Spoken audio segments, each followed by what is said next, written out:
A promise we made in the Declaration of Independence, that we are each endowed with the right to liberty and the pursuit of happiness.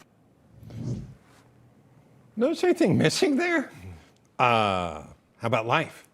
Yeah, Vice President Harris omitting life in that quote from the Declaration of Independence written by Thomas Jefferson. So when was this?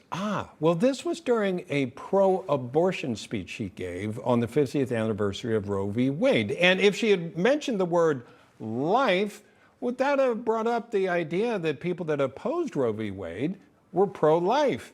And she couldn't get that close to actually saying that word. So Melanie, this is another case in which I don't know if it's her, I don't know if it's the people around her, but they think we're all so stupid that number one, we wouldn't notice that and wouldn't be able to put two and two together to figure out why she was doing that. And she never seems to connect to people that she's talking with. But to be honest with you, that wasn't directed toward people like us that would notice that. That was directed toward people that would not notice that. It reminds me very much of the time the liberals tried to remove under God out of the Pledge of Allegiance. Yeah. Like just try to be real slick. And the part that's really funny about this, when I laughed at the clip, is that she broke it down so that it was super obvious. That she yeah, exactly. Not only that, not only that, I think she looked up. Can we play it again? Because she looks up like at the prompter to make sure she gets it right. Because we were all taught this in school, and she has to leave out part of it. It's one of the most famous things ever written in our country. Can we show it again? Watch how she leaves it out. Yeah, let's do this. A promise we made in the Declaration of Independence, that we are each endowed with the right to liberty and the pursuit of happiness. Just as a writer, it doesn't even sound right. Ford, jump in here. This was no mistake. For years, there's been a deliberate effort on the left to change the meaning of words, rewrite history, or in this case, omit words because it doesn't conform with their narrative. We see this all the time. It's how illegal aliens have now become undocumented immigrants. While we talk about equity instead of equality, this is what the left does over time. And if you don't call them on it, they're going to get away with it because Melanie's absolutely right. We caught it. The viewers of Newsmax will catch it, but most Americans won't. And this is how they change the storyline. Brian? And Bob made us watch that a second time. She's just so unconvincing. I can't stand to watch her. And she's a heartbeat away from the presidency. Yeah. And on that note, fetal heartbeat legislation, right? The heart of a fetus starts beating at 6 weeks after conception. So let's remind her of that and see if she brings up life next time. Yeah. We got a couple minutes here. According to a report by the Congressional Budget Office, Social Security is going to supposedly be bankrupt by 2033.